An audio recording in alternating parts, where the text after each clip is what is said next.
In this lesson, we'll go more in depth into what we should consider when choosing our camera angles.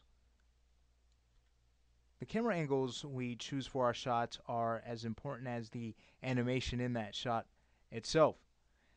We can either make or break our shots by the camera angles we use, so this is definitely an important topic.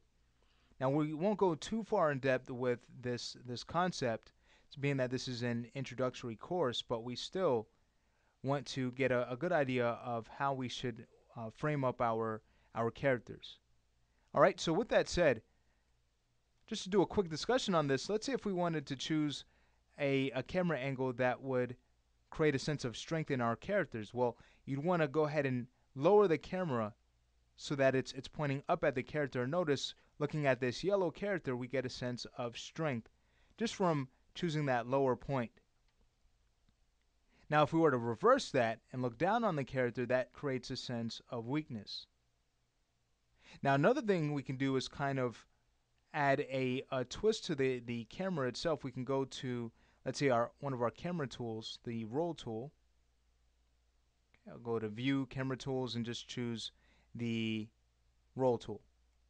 Now, by doing this, we can almost create a sense of there being more than meets the eye with this character, almost as if there's a darker or a deeper side to this character that we want the audience to be aware of. Okay, so I'll go ahead and press the forward bracket or the open bracket key to bring the camera back to its original state. But those are some things we want to consider. Now, let's say if we wanted to work on a quick camera cut for our dialogue animation with these two characters. Let's go ahead and consider what we've just discussed and frame up our character with those concepts in mind. All right, so I'll go ahead and create a camera. It's a regular camera, and I'll go ahead and call this shot cam 01. Okay, we'll need to go to show and show the camera's visibility.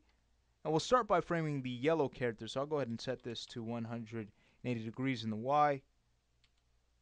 I'll go ahead and just move this up. Take a look at the shot camera. And move this back and over.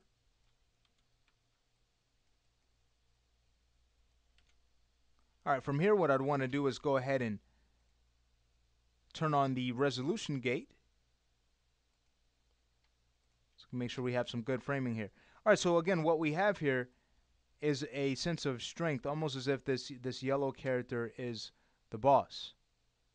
All right. Now let's say we set a few keyframes so we can cut between this guy and the blue guy. So with the camera selected, I'll go ahead and set a key on frame 1.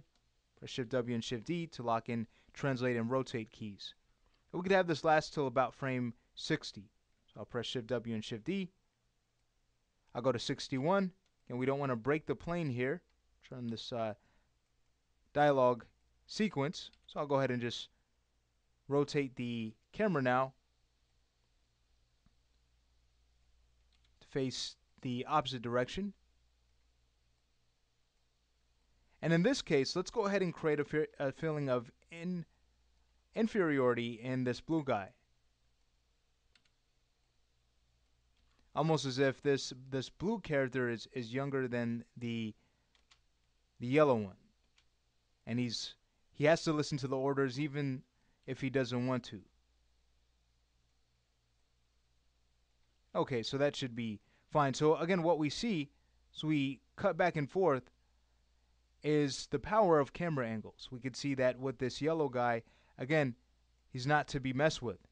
But this blue guy, even though he's rather upset from the correction that he's getting from the yellow one, from this camera angle alone, we know that he still needs to listen because he's in no position to have the final say in the matter.